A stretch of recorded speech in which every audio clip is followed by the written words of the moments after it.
세계에서 가장 자극적인 나라. 워런 버핏, 조지 소로스와 함께 세계 3대 투자가로 불리는 짐 로저스. 미국의 예일대를 졸업하고 영국의 옥스퍼드에서 석사 과정을 밟을 때 깨달은 것이 있는데, 과거에 일어난 일과 유사한 일이 반복되어 일어나고 돈의 흐름도 역시 과거와 비슷하게 움직이는 것이라고 해. 결론부터 말하면 세계에서 가장 자극적인 나라는 한국, 특별히 통일한국이며 앞으로 불어닥칠 글로벌 경제 한파에서 무풍지대란 없으니 지금부터라도 대비해야 한다고 강조를 해. 아무도 깨닫지 못하는 사이에 일어난 미세한 진동이 눈덩이처럼 불어나 우리를 내달리게 한다는 것. 역사에 입각해서 미래를 읽는 것.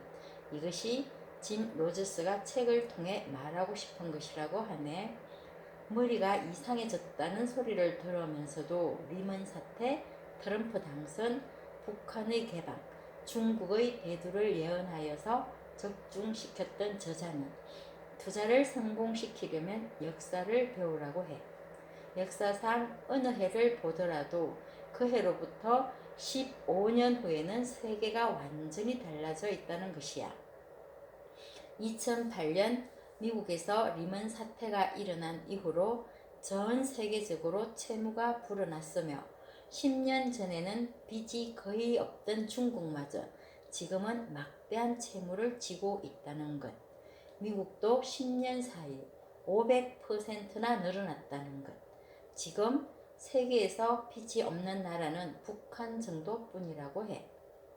모든 나라가 긴축 재정을 검토하지만 의미 없는 검토일 뿐 실행은 없다는 것이야. 가령 나는 100m 달리기를 누구보다도 빨리 달리는 방법을 말로 설명할 수 있지만 실제로 그렇게 달릴 수 없는 것처럼 말이야. 어느 나라나 마구 돈을 찍어내고 있는 요 몇 년 사이의 일들을 보면 머지않아 엄청난 경제 문제가 닥칠 것이라는 징후를 볼 수 있는데, 우리의 인생에서 최악의 위기가 될 것이며 그 위기에서 빠져나올 수 있는 사람은 그리 많지 않다고 하니 우선 나 개인의 긴축 재정이 필요할 것 같아. 한반도가 맞이할 극적인 변화로 남북이 통일되면 한국 경제가 안고 있는 문제는 모두 해결된다고 하는데, 1990년 동독과 서독이 통일되었을 때에는 주변에 잘 사는 나라가 없어서 외국의 투자를 바랄 수 없었지만 한반도 주변에는 투자 여력이 충분한 나라들이 많으므로 막대한 통일 자금의 염려는 없다고 하네. 북한 개방의 시작은 관광업이 아닐까 기대된다고 해. 한국이 일본보다 더 성장할 것이라고 단정하는 이유는 두 가지인데, 하나는 통일한국, 두 번째로 한국인의 기질이 일본인보다 다소 개방적이기 때문이라고 해. 변화를 좋아하고 외국의 문물을 더 잘 받아들이는 편이라고. 재벌이라는 신기한 존재는 미국에서는 찾아볼 수 없는 개념. 그래서 재벌이라는 한국어는 그대로 영어로도 재벌이라고 하네. 신흥 스타트업이 바람직하지만 북한 개방에는 좋든 싫든 한국 재벌이 핵심 역할을 할 것이라는 것이야. 재벌 기업이 북한에 투자할 돈을 가장 많이 보유하고 있기 때문이라는 것이지.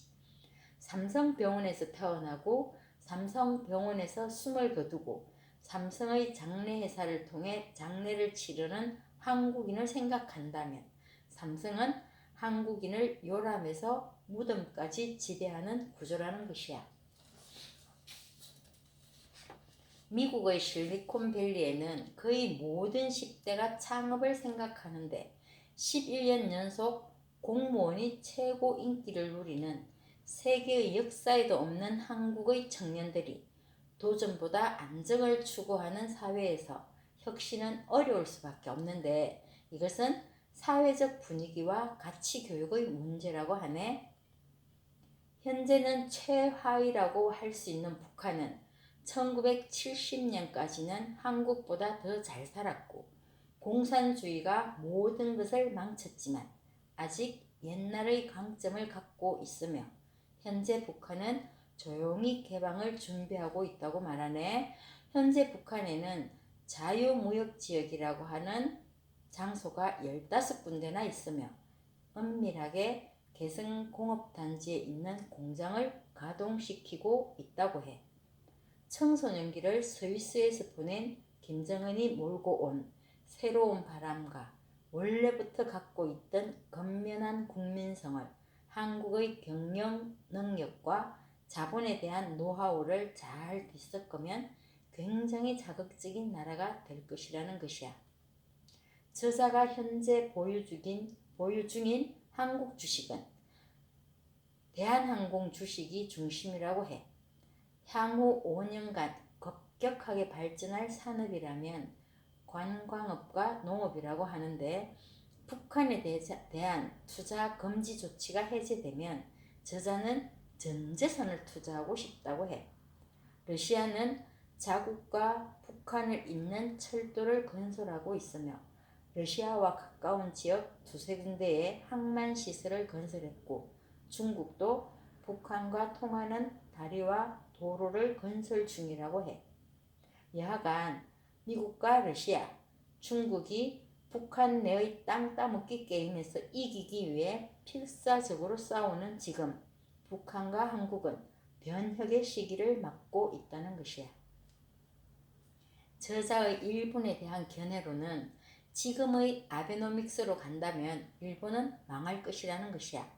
지금 GDP 대비 2배의 빚을 지고도 돈을 마구 찍어내며 저출산으로 인구가 줄어드는데도 이민자를 거부하는 것은 망할 짓이라는 것이지. 과거에 잘 살았다가 지금은 가장 가난한 나라가 된 가나 공화국, 미얀마, 에티오피아처럼.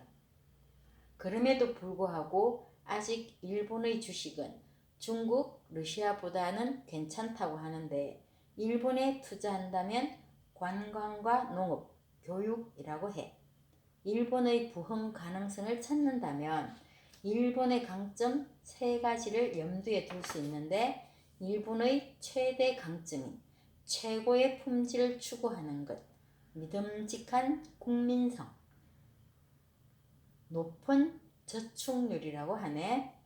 백화점이 폐점 시간이 되어도 천천히 쇼핑하세요 라고 말하는 진지한 자세를 가진 국민이며 투자에 있어 저축이 필요한 것은 경제의 기본이니까.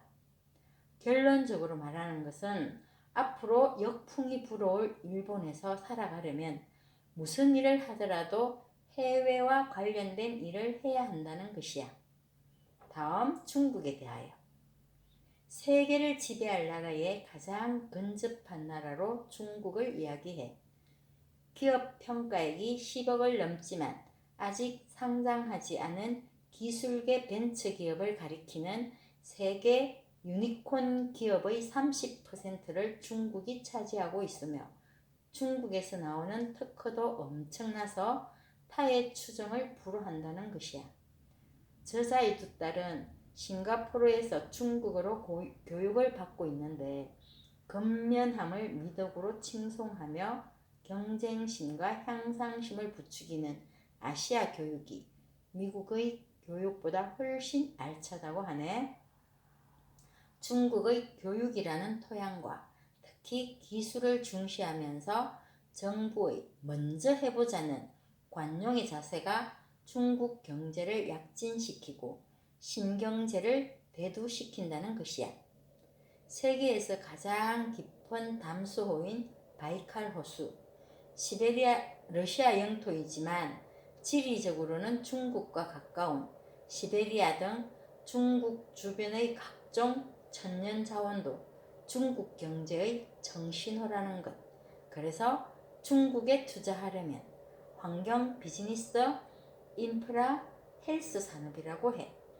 국제통화기금이 미국의 달러, 유로, 엔, 영국의 파운드에 이어 5번째 통화로 인정한 위안하는 앞으로 강세가 될 것이라고 하네. 중국의 약점은 저출산과 지방과 도시의 격차가 너무 크다는 것. 최근에 급격하게 늘어나는 채무라고 해. 중국의 기초가 단단하다 하더라도 미국은 여전히 세계 제1의 경제대국이며 미국의 달러가 세계 긴축 통화로 통용되기 때문에 당분간 미 달러의 상승세는 지속될 것으로 본다는 것이야. 무역 전쟁이 절대 성공하지 못하는 이유는 소수의 노동자를 보호하려다가 그보다 더 많은 사람을 고통에 빠뜨리기 때문인데 대부분 그런 경위를 잘 모른다는 것이 문제라고 해. 하지만 바람이 불면 통장수가 돈을 번다는 속담이 있는 것처럼 바람이 불면 누군가는 행운을 얻게 되는 점도 있다고 하네. 인도는 평생에 한 번은 방문해야 할 나라이지만 세계 최악의 관료 제도와 쓰이는 말도 몇백 가지이며 민족 집단의 단위와 종교도 셀 수 없이 많아서 아직은 진정한 국가라고 말할 수 없다고 해. 러시아 경제를 주목하라고 하는데 모두가 끓이는 곳이지만 투자하는 재미가 있다고 해. 러시아는 채무가 적은 나라인데 김정은에게 돈을 빌려주는 사람이 없어서 북한이 채무가 없는 것처럼 공산당이 지배하는 러시아에 돈을 빌려주는 사람이 없다는 것이야. 그래서 현재 국채를 구입하기에 적합한 나라라고 해.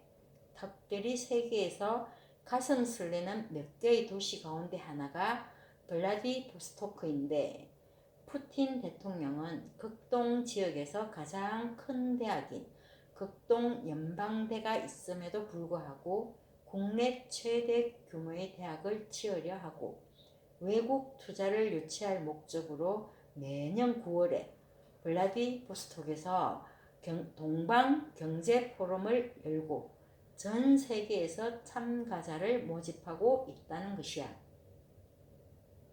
투자의 원칙에 대한 조언이 있어. 돈을 버는 지름길은 없으나 돈을 낳는 구조는 있다고. 자신이 잘 아는 분야에 투자함이 원칙이며 항상 배워야 한다는 것이야. 세상에서 일어나는 모든 일은 전부 최종적으로 나의 인생에 영향을 미친다는 것을 알아야 하며 그래서 세계의 변화를 파악해야 하는 것. 이것이 투자의 어려움이자 재미라고 하네. 성공을 위한 딱 한 가지라면 아무도 눈여겨보지 않는 것을 사야 하고 충분한 리서치가 필요하다는 것. 세계 경제 위기에서 살아남는 최선의 방법은 부동산, 주식, 금, 은, 채권으로 실물 자산인데 이것은 시대가 변해도 변함이 없다고 해. 앞으로 반드시 필요한 스킬 두 가지가 있는데 인터넷과 같은 시대에 맞는 스킬을 배워야 한다는 것이야. 변화의 파도를 넘지 못하면, 변화의 파도를 타지 못하면 망할 수밖에 없다고. 특별히 한국인에게 외국어 마스터는 필수 상황이라고 해. 골드만삭스 증권 중개인이 600명에서 2명으로 줄었다는 것. 은행이라는 존재 자체는 사라지지 않겠지만 그 기능은 인터넷으로 넘어갈 것이라는 것. 오래된 비즈니스가 도태되면 새로운 비즈니스가 탄생되기 마련이다. 아마존, 페이스북, 구글처럼. AI 시대에는 AI로는 할 수 없는 일을 찾는 것이 성공으로 가는 길이라고 하네. 돈의 형태가 변하면 경제도 변한다는 것을 염두에 두라고 해.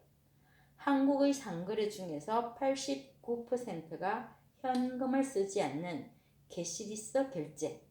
중국의 도시 모바일 결제 이용률은 98.3%라고 해. 앞으로 캐시리스 결제는 전 세계로 확산될 것이며 자신을 편견에서 해방시킬 필요가 있다는 것인데 결론은 다양한 책을 읽고 다른 시점을 배워야 한다는 것이야. 투자로 성공하려면 역사를 잘 알아야 하고 그 지식을 실제 경험과 연결시켜야 한다는 것이지.